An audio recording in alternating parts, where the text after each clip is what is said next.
Paper conduct कराया है। पहली बात तो यह है कि अगर आपके लोग उतने कैपेबल नहीं है जो पूरे देश के इतने सारे बच्चे बैठते हैं, मैं आपको सही डेटा बता रहा हूँ, 22,80,000 बच्चा नीट में बैठा था। ध्यान से सुनना आप लोग, 22,80,000 बच्चा नीट में बैठा था। और नीट में कितना बैठा है? 20 लाख बच्चा। यानी कि एक साल में ही 2,80,000 बच्चों का भरोसा आपसे उठ गया। और ये 3 महीने के अंदर, 2 महीने के अंदर हुआ ये। आपने एक पेपर कराया और आप उसका रीपेपर भी करा रहे हो। 2,80,000 बच्चा भरोसा छोड़ चुका है। जबकि अगर तुम सही से पेपर कराते तो वो हो सकता है डॉक्टर बन जाता। और अगले साल इस तरीके से बच्चे अगर कम होते रहे तो हम अपने देश में अच्छे डॉक्टर कैसे दे पाएंगे? जब बच्चा पेपर ही नहीं देगा तो डॉक्टर कैसे बनेगा? तो बच्चों का भरोसा अगर जीतना है तो इस सरकार को एक अकाउंटेबिलिटी लेनी होगी, एक जवाबदेही तय करनी होगी कि पेपर आपके अच्छे से होंगे। और इस साल जो बच्चे हमसे पढ़ रहे हैं, अभी आज ही सुबह मैं क्लास लेके आया हूँ, वो बच्चे ये पूछते हैं कि सर हम पेपर दें कि नहीं दें।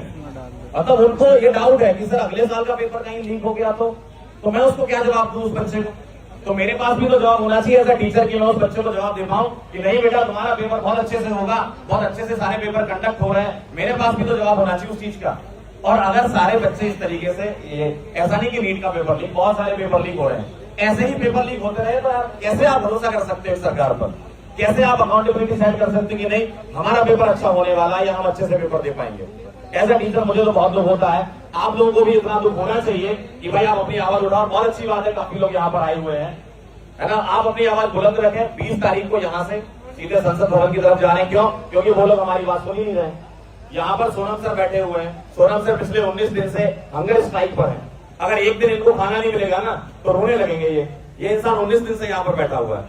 तो अगर आप सोचो ऐसा इंसान जो, भाई अगर मैं आपको सही बताऊं ना, जितनी इज्जत इस सरकार ने सोनम सर की है ना, जितनी इज्जत की है उससे कहीं लाख गुना ज्यादा इज्जत बाहर के लोग करते हैं। बाहर के लोग बुलाते हैं इनको, बाहर के लोग इनको अवार्ड देते हैं और हम इनको पहचान नहीं पा रहे हैं। भाई आपके घर में ही कोई हीरा छुपा हुआ है, आप कह रहे हो हम तो बाहर से हीरा लेके आएंगे। कहां से हीरा लेके आएंगे? हीरा तो ये है आपके पास, इनको ही बचा लो, इनको ही बचा लो। मैं कह रहा हूँ अगर ये जीवित रहे तो हमारे लिए बहुत अच्छा काम कर ले जाएंगे, क्योंकि इनके पास वो इसके साइंटिस्ट है यार। साइंटिस्ट होना कोई आसान बात नहीं होती है। बहुत सारा काम किया है इन्होंने, लद्दाख में भी बहुत सारा काम किया और आज हमारे साथ यहाँ पर खड़े हुए हैं। क्योंकि ये आगे आकर के सोचो इनको क्या फर्क पड़ रहा था कि यहाँ आते। और लोग बोलते हैं कि इनको सत्ता का लालच, काय का लालच है भाई? सत्ता चाहिए होती सर कब का ले लेते, अपनी खुद की सत्ता बना लेते। सर बात कर रहे हैं व्यवस्था परिवर्तन की, सर बात कर रहे हैं आप लोगों की, हम लोगों की, हमारे परिवार की, हमारे बच्चों की, इस देश की। तो अगर ये सब बातों के लिए ये यहाँ पर आ सकते तो हम लोग क्यों इकट्ठे नहीं हो सकते? और डिजिटल माध्यम से जितने लोग देख रहे हैं, मैं ये चाहता हूं कि वो जहां भी हो 20 तारीख को प्रोटेस्ट स्टार्ट करते हैं, जहां भी हो आप। क्या हम सबको एक युवा होने के नाते इस बात पे गर्व होना चाहिए कि पीछे ऐसी तस्वीरें हम लोग देखें? बिल्कुल नहीं होना चाहिए। एंड इसके लिए हमें जो करना पड़ेगा